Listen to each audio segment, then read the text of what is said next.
Yo, what's good, YouTube? It's your boy Nehemiah, aka Neo, and today I wanted to talk about the Clippers and their chances going into next season.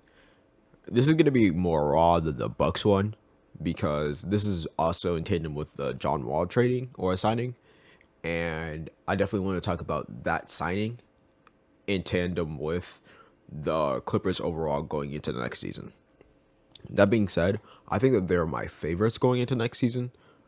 It's either them or the Bucks, and I don't want to really be biased with the Bucks. And I think that the Clippers, 2 years ago, probably would have went to the finals. No, the Clippers would have went to the finals in the 2021 season. Excuse me. If Kawhi was really healthy, and they damn near probably would have won the finals. If I'm not gonna lie. So yeah, let's get into it. I don't know what that is. That excuse me, but one thing about the Clippers that I really like is how they kind of resemble the 2019 Raptors, not in terms of who they have or how good their defense is. Even though the defense is going to be similar, I'm going to talk about that a little bit, but they just have a lot of size in terms of they have three, four, five small forwards at all times. They could have Norman Powell, who's probably a smaller guard. He's probably a bigger guard. His frame is really big, but he's what, 6'4". They have Robert Covington, Paul George, Kawhi Leonard, and if they really want to get with it, they could probably have Marcus Morris at the five. So they just have a lot of bigger guys, and that does resemble the 2019 roster. If not, it does resemble this year's Raptors roster, where they just had a lot of size. They just had a lot of bigger defenders, and that could really do damage in the West because some teams in the West do run small. Something like the Suns, they do run small when Aiden isn't on the floor sometimes. The Golden State Warriors is a key example, especially if Wiggins or Draymond are at the five. They're really small, and even though this team is smaller, or even though the Golden State Warriors and the Phoenix Suns would be smaller, the the Clippers just have so much size, even going small, that it's not really small. It's kind of similar to how people say AD or Giannis are going at small ball. It's really not small ball. It's more so they're just shifting their roles on defense, which I really like.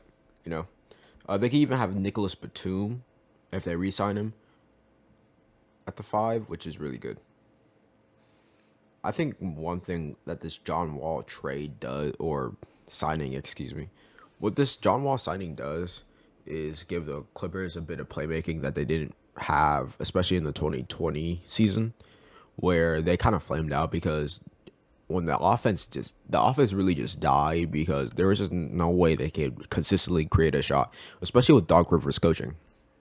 But now the old is out where they completely reshaped the roster. They got rid of Harrell and Lou Williams, and they gutted them for Reggie Jackson essentially and John Wall, which are, in my opinion, upgrades for their positions.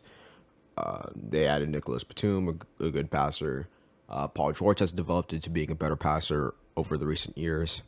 And Ty Lue, of course, is just one of the top five head coaches. So, of course, he's going to be imaginative in his offense.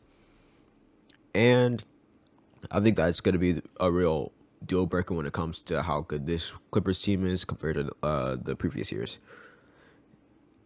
Another thing that this John Wall trade, or I keep calling it a trade, I think it's trading because he wasn't a free agent this year. He's going to be a free agent. He was going to be a free agent next year, but regardless, I think that what it does is it allows the Clippers to go in very versatile lineups because they have Trey Mann, they have Reggie Jackson, they have Norman Powell, Luke Kennard.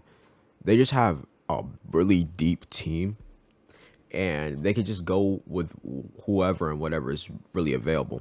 If they've re-signed Nicholas Batum, Robert Covington, Isaiah Hartenstein, they just have a lot of people. And with that being said, they just have a lot of versatility in their lineups.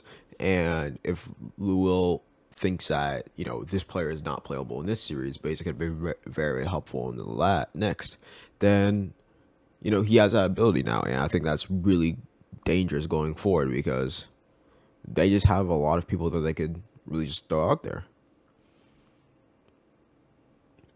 One more thing that I didn't really mention yet is how good Kawhi Leonard will be next season.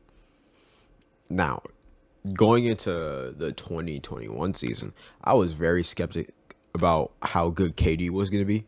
I thought he was going to be 80% of what he is, noticeably better, noticeably worse. And while I do think he did get worse a lot in terms of certain aspects of his game, his scoring really just jumped up. And I think that's really what counteracted it. I think something similar could happen with Kawhi, where some of his drives may not be as explosive or as good as they previously were, but essentially he stays the same player. He's probably the most efficient isolation scorer in the playoffs this year, or he'll probably be one of the better isolation scorers in the playoffs this year, if not the best. He's statistically been one of the best scorers of all time over the last couple of years. And that's considering a 2019-2020 run where he kind of blew it at the end with the Clippers versus the Nuggets series. But regardless, I think that Kawhi, if he at least remains a top 5 player, he's definitely going to be the best player, or he's probably going to be a part of the best team in the NBA going forward. Now, I will say this is probably the year that the Clippers have to win. I think that last year they didn't really have to win only because, or not last year, the Milwaukee Bucks championship season. The only reason why they didn't have to win that specific year is because, one, they had a new coach, and two, they were pretty much gutting the roster. And with Kawhi's injury, they're pretty much still fresh in terms of how they could really just operate. But now they have one of the most whole rosters in the entire league, if not the probably most complete one outside of the Phoenix Suns. But we know what the Phoenix Suns are now. But besides that, they just have a lot of things going forward for them that they didn't have previously. And with that being said, it's just hard for me to ignore how good this team will be. And assuming that nothing major happens to any contender going into free agency, I think this is the team that I'm going to roll with. But I still do have a key problem with them, and that relies with how good their rim protection could be. And I know that the Warriors did win without a key rim protector, but they still had really good paint defense. They cut off a lot of driving lanes, cut off a lot of just rim shots, especially in the Boston series. So if the Clippers could get away with that, then they're probably set for the rest of the year, and they're probably going to be what, Western Conference Finals at least. But that's just me. I think that's it for me. There's nothing else that I really have to cover with the Clippers. And yeah, that's it.